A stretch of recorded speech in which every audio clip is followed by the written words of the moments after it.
Welcome to Kenton's videos. Enjoy the video. In this video, I will explain how to use Garmin Venu 2 Plus, updated.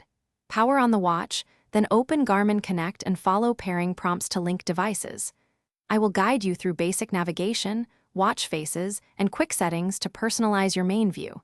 You will learn how to start an activity, view daily stats, and sync data. Stay with me for simple tips that make the watch feel intuitive and useful every day. The Venu 2 Plus has great daily features you will use constantly, from steps and sleep to stress scores. I will explain how to customize widgets, change watch faces, and set Do Not Disturb times so your day runs smoothly.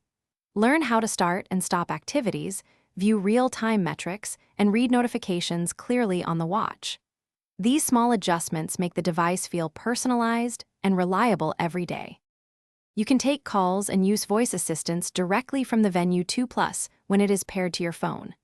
I will show how to accept calls, use voice commands, and adjust microphone settings for clarity. We will also cover advanced health metrics like pulse ox, sleep stages, and body battery so you can track recovery and plan workouts wisely.